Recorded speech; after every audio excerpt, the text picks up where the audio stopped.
ரட்சிக்கப்படுவோம், சத்தியத்தை அறிகிற அறிவை அடையவும் அவர் சித்தமுள்ளவராய் இருக்கிறார். நல்ல கவனிங்க, இந்த மண்ணடி தெருவில் இருக்கிற எல்லாரும் ரட்சிக்கப்படணும் அப்படின்னா ஏசப்பா விரும்புகிறார். அப்ப எல்லாரும் ரட்சிக்கப்படணும்னா என்ன அர்த்தம்? எல்லாரும் பரிசுத்தமா வாழணும் தாங்க அது அவருக்கு அர்த்தம். அல்லேலூயா, அல்லேலூயா, அல்லேலூயா, அல்லேலூயா. இன்றைக்கு ஆண்டவராக இயேசு கிறிஸ்து மாத்திரம் இந்த உலகத்துக்கு வரல அப்படின்னா இன்னும் பாவங்கள் அதிகமாய் போய் கொண்டு இருக்கும். இயேசு கிறிஸ்து இந்த உலகத்துக்கு வரல அப்படின்னா இன்னும் அருவருப்புகள் அதிகமாய் போய் கொண்டு இருக்கும்.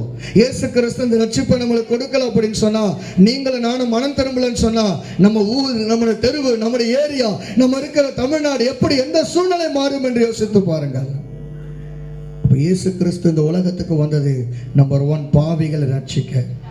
ரெண்டாவது, இயேசு கிறிஸ்து இப்ப பாவத்திலிருந்து ஒருத்தர் வந்துட்டாரு.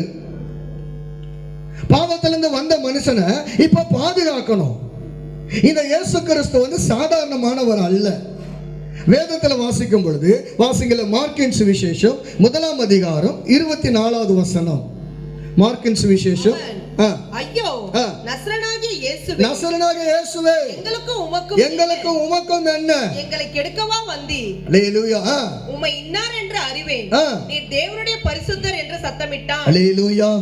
நல்ல சத்தமா சொல்லுங்களேன். நம்ம ஆராதிக்கிற ஆண்டவர் யார் தெரியுமா? அவர் பரிசுத்தமானவருங்க.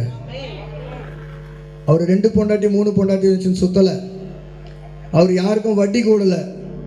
அவர் அப்படியே உடம்பு ஃபுல்லா தங்கத்தை மாட்டின்னு சுத்தல. அவர் பரிசுத்தமான தெய்வம். யாருக்கும் எந்த கெடுதலும் அவர் நினைக்கல. ஆனா அவ்வளவு அழகானவர். யூதர்கள் காலத்துல இயேசு கிறிஸ்து ரொம்ப அழகா இருந்தவர். அவர் நினைச்சிருந்தாருன்னா எத்தனை பொண்ணு அனுபவிச்சிருக்கலாம். ஆனா அப்படிப்பட்டவர்ல. இந்த பரிசுத்தர் யார் தெரியுமா சொல்றது? சாத்தான் சொல்றான் இயேசுவை பார்த்து, ஐயோ இயேசுவே, நீர் பரிசுத்தமான தெய்வம். இந்த இயேசு கிறிஸ்து பரிசுத்தமான தெய்வமா இருக்கிறதால தான் இயேசு சொல்றாரு. வேதத்துல வாசிக்கும் பொழுது வாசிங்கள, ஏசாயாவின் புத்தகம் 43ஆம் அதிகாரம் 15வது வசனம். நானே உங்கள் பரிசுத்தராகிய கர்த்தரும், நானே உங்கள் பரிசுத்தராகிய கர்த்தரும், இஸ்ரவேலின் இரட்சகரும், உங்கள் ராஜாவுமானவர். அல்லேலூயா, அல்லேலூயா. நம்ம ஆண்டவர் யாரு சொல்லுங்களேன். எப்பா, நான் கும்பிடுற ஆண்டவர் சிகரெட் பிடிக்க மாட்டாருப்பா, நான் பிடிக்க மாட்டேன். நான் ஆராதிக்கிற இயேசு கிறிஸ்து சரக்கு அடிக்க மாட்டாரு, நான் அடிக்க மாட்டேன். நான் ஆராதிக்கிற இயேசு கிறிஸ்துக்கு அவர் எந்த விபச்சாரம் எதுவும் பண்ணல, எல்லாரையும் மன்னிச்சாரு, பரிசுத்தமா வைக்காரு.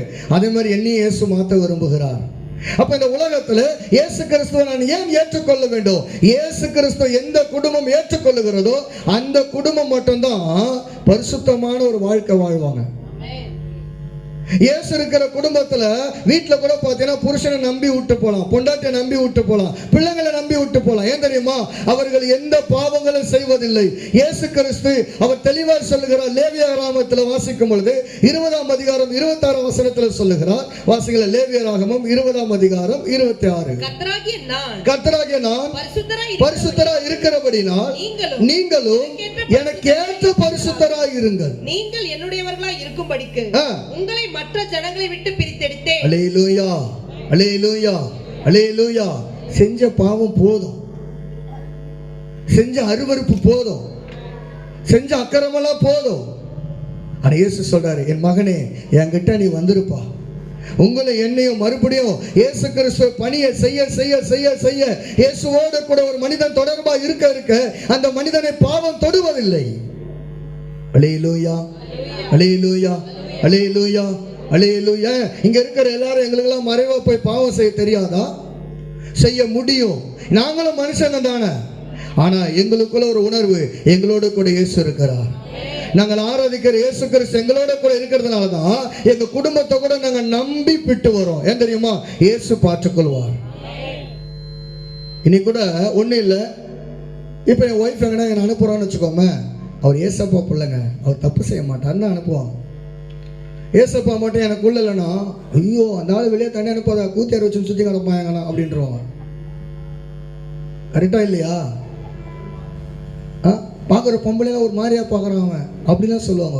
ஆனால் இப்போ என்ன சொல்லுவாங்க, நல்ல மனுஷங்க, என்னைக்கு ஏசு ஏற்றுக்கொண்டாரோ அவருடைய சுபாவங்கள் மாறினது.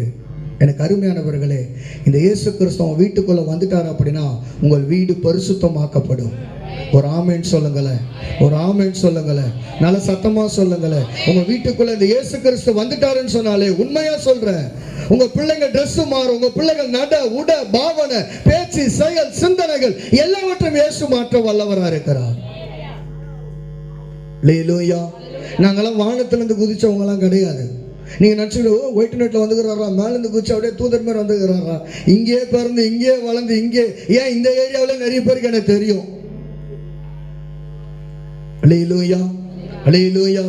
அப்போ நம்பர் 2, இயேசு கிறிஸ்து பரிசுத்தமானவர். மூணாவது ஒரு காரியம் இயேசு கிட்ட ஒரு ஸ்பெஷல் இருக்குது. 1 ரட்சிக்கிற இயேசு கிறிஸ்து பாவத்திலிருந்து. 2 இயேசு கிறிஸ்து பரிசுத்தமானவர். அவரை தவிர இந்த பூமியில யாரோ பரிசுத்தமானவங்களே. பிறந்தவனும் பாவமாக தான் பிறந்தான், வாழ்ந்தவனும் பாவமாக தான் வாழ்றான், கடவுளை பற்றி சொல்றவனும் பாவியாக தான் இருக்கிறான். ஆனால் இயேசு கிறிஸ்து இந்த உலகத்தில் என்னைக்கு வந்தாரோ ஒரு கரைப்படாதபடிக்கு தன்னை காத்து கொண்டார். நம்மளையும் அப்படியாய் பாதுகாக்கிறார். ஒரு ஆமேன் சொல்லாமா, ஒரு ஆமேன் சொல்லாமா, ஒரு ஆமேன் சொல்லாமா. இப்போ வேதம் தெளிவாய் சொல்லுகிறது. எபிரேயரின் புத்தகம் 12ஆம் அதிகாரம் 14வது வசனத்தில் வாசிக்கிறோம். எபிரேயர் 12:14 வாசிங்க. யாவரோடும் சமாதானமாய் இருக்கவும் பரிசுத்தம் உள்ளவர்களாய் இருக்கவும் நாடுங்கள். பரிசுத்தம் இல்லாமல் ஒருவனும் கர்த்தரை தரிசிப்பதில்லையே. எனக்கு அருமையானவர்களே, பரிசுத்தமா இருக்கிறதுக்கு வந்துருங்க. நான் ஒருத்தரை பார்த்தேன், பிரதர் எவ்வளோ நல்லா குடிச்சிட்டு இருக்கிறீங்கன்னு கேட்டேன். நான் ரொம்ப நல்லா குடிச்சிட்டு இருக்கிறேங்க, உனக்கு விடணும்னு ஆசை இருக்குதா? இருக்குது. நீ ஏசப்பா ஏசப்பா எனக்குள்ளே வாங்க, என் கூடிய விடுங்க. ஏன்னா இயேசு கிறிஸ்து ஒரு மனுஷன் இழுத்து கொண்டா மட்டும்தான், திருத்தினா மட்டும்தான் திருந்துவான். அவனை எடுத்து போயிட்டு அங்கே ஹாஸ்பிட்டலில் நீங்கள் டிவியை திறந்தினா போதும், உங்கள் வீட்டில் அடிக்ஷன் கில்லரை யூஸ் பண்ணுங்க, போதைகள் மாறும். அது போயிட்டு ஏன் கொசுவத்தி விற்கிறவங்க கூட கொசு மேலே உட்காந்துன்னா கொசுவத்தி பார்த்துருக்கீங்களா? கொசுவத்தி வீட்டில் கொளுத்துவோம், மேலே கொசு உட்காந்துருக்கோம். அப்போ அந்த கொசுவத்தி கொளுத்துறது. அதே போல் அடிக்ஷன் கில்லர் விற்கிறாங்க, அதை விற்கிறவனே எப்படி தான் விற்கிறான். இன்னைக்கு நிறைய பேர் பார்த்தீங்கன்னா போராட்டம் பண்ணுவாங்க. பார்த்தீங்களா, குடியை ஒழிக்கணும், குடியை பாதி பேர் குடிச்சிட்டு தான் போராட்டமே பண்ணுவான். குடிச்சாதான் அவனுக்கு போராட்டமே வரும். அதுவும் போராட்டம் முடிச்சவொடனே கோட்டம் கோழி பிரியாணிக்கு போய் லைனில் நிற்பான். அப்படி எதுக்கியா? நீ இயேசு ஏற்றுக்கொண்டு பாரு, உன் வாழ்க்கையில் பரிசுத்தத்தை நீ பார்ப்பேன். உன் ட்ரெஸ் எல்லாம் மாறும். எப்போ என்ன நேற்றுலாம் அந்த பையன் பட்டாப்பட்டி டவுசரை போட்டோம், லுங்கிய மேலே வச்சு கட்டிக்கின்னு குடிச்சிட்டு ரோடெல்லாம் அழுதுன்னு போனான். இன்னைக்கு இயேசு மாற்றினார். அல்லேலூயா, அல்லேலூயா. மூன்றாவது இயேசு கிறிஸ்து கிட்ட உள்ள ஸ்பெஷல் என்ன அப்படின்னு பார்த்தீங்கன்னா, மத்தேயு சுவிசேஷம் 17ஆம் அதிகாரம் 18வது வசனம். மத்தேயு சுவிசேஷம் 17ஆம் அதிகாரம் 18வது வசனம். இயேசு பிசாசை அதட்டினார். இயேசு பிசாசை அதட்டினார். உடனே அது அவனை விட்டு புறப்பட்டது. அல்லேலூயா. அந்நேரமே அந்த இளைஞன் சொஸ்தமானார். இந்த உலகத்துல பிசாசு யாருக்கும் பயப்பட மாட்டான். ஆனா பிசாசு பயப்படுற ஒரே நபர் நம்ம ஆராதிக்கிற இயேசு கிறிஸ்து மட்டும்தான். ஆனா இன்னைக்கு உலகம் பாத்தீங்கன்னா சூனியத்துல ரொம்ப ஊறி போயிடுச்சு. இன்னைக்கு உலகமே மந்திரம் செய்வின. ஒருத்தன் வீடு கட்டிட்டா போதும், இவனுக்கு பொறுக்காது, உடனே ஓடுவான் போயிட்டு ஏதாவது பண்ணி அவன் வீடு கட்டுறான் பாரு, கட்டக்கூடாது அப்படின்லாம் பண்ணுவாங்க. ஆனா ஆண்டவராக இயேசு கிறிஸ்து எந்த வீட்டில் இருக்கிறாரோ அந்த வீட்டுக்குள்ள பிசாசுக்கு இடம் இல்லை. ஏன் தெரியுமா? இந்த உலகத்துல பேய் பயப்படுற ஒரே நபர் யார் தான்? இயேசு கிறிஸ்துக்கு மட்டும்தான் பயப்படும். இயேசு கிறிஸ்துவை தவிர வேற யாருக்கும் பயப்படாது. அதனால வேதத்துல வாசிக்கும் போது மத்தேயு சுவிசேஷம் 8ஆம் அதிகாரம் 28 அவங்க படிக்கும் போது கொஞ்சம் நல்லா கவனிங்களேன். அவர் அக்கறையில் கெனசரேத் நாட்டில் வந்தபோது பிசாசு பிடித்திருந்த 2 பேர் பிரேத கல்லறைகளிலிருந்து புறப்பட்டு அவருக்கு எதிராக வந்தார்கள். அவர்கள் மிகவும் கொடியராய் இருந்தபடியால் அந்த வழியாக ஒருவனும் நடந்திருக்க கூடாது இருந்தது. அவர்கள் அவரை நோக்கி, இயேசுவே, தேவனுடைய குமாரனே, எங்களுக்கும் உமக்கும் என்ன? காலம் வரும் முன்னே எங்களை வேதப்படுத்தவா இங்கே வந்தீர் என்று கூப்பிட்டார்கள். அவர்களுக்கு கொஞ்ச தூரத்தில் அநேக பன்றிகள் கூட்டமாக மேய்ந்து கொண்டிருந்தன. அப்பொழுது பிசாசுகள், நீர் எங்களை துரத்துவீரானால் நாங்கள் அந்த பன்றி கூட்டத்தில் போகும்படி உத்தரவு கொடும் என்று அவரை வேண்டிக் கொண்டன. அல்லேலூயா, அல்லேலூயா, அல்லேலூயா. இயேசு வராருன்னு தெரிஞ்ச உடனே நம்ம பயப்படுறோமோ இல்லையோ, யார் பயப்படுறது? பிசாசு பயப்படுதியா? அல்லேலூயா, அல்லேலூயா. இன்னைக்கு உலகத்துல செய்வின சூனியம் மந்திரம்லாம் பண்றாங்கல்ல, எதுக்கு பண்றாங்க? புருஷன் முன்னாடி நல்ல கார் பங்களா வாங்கின்னு வச்சுன்னு சந்தோஷமா குழந்தை குட்டியோட இருக்கிறதுக்கா? மிஞ்சி போனா 1 மாசம் வாழுமா, 2ஆம் மாசம் பிரிஞ்சிருக்கும். அப்போ போய் ஜெபம் பண்ணா தெரியும். ஒரு நாள் அப்படிதான் நாங்கள் என்ன பண்ணோம், ஒரு இடத்துல ஜெபம் பண்ண போனோம். அந்த பொண்ணுக்கு குழந்தையே இல்லை. அந்த பொண்ணு குழந்தையே இல்லை. எத்தனை வருஷம்? 7 வருஷம். உடனே ஜெபம் பண்ண அந்த பாப்பா வந்தாங்க எங்ககிட்ட, சர்ச்சுக்கு வந்தாங்க. உடனே அவங்களுக்கு ஜெபம் பண்ண ஆரம்பித்தோம். அவங்களுக்குள்ளே இருக்கிற செய்வினைகள் எல்லாம் வெளியில் போக ஆரம்பித்தது. சூனியம் பண்ணிருக்கிறாங்க குழந்தை பிறக்கக்கூடாதுன்ட்டு.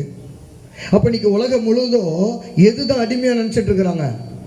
பேய் தான் பெருசு நினச்சிட்டு இருக்கிறாங்க. ஆனால் பேயவும் அதட்டுகிறவ நம்ம ஆண்டவராக இயேசு கிறிஸ்து. அல்லேலூயா, அல்லேலூயா, அல்லேலூயா, அல்லேலூயா. நல்ல சத்தமாக சொல்லுங்களேன். நீங்களும் நான் இந்த வேதம் தெளிவாய் சொல்லுகிறது. இந்த உலகத்தில் பிசாசு பயப்படுற ஒரே நபர் யார் தெரியுமா? இயேசு தாங்க. நீங்கள் இயேசு ஏற்றுக்கொண்டா போதும், உங்களை பிசாசு என்ன பண்ணாது சொல்லுங்களேன். நிச்சயமாக தொடாதுங்க, நிச்சயமாக தொடாது. ஏன்னா வேதத்தில் வாசிக்கும் போது யாக்கோபின் புத்தகம் 2ஆம் அதிகாரம் 19வது வசனம். யாக்கோபு 2:19.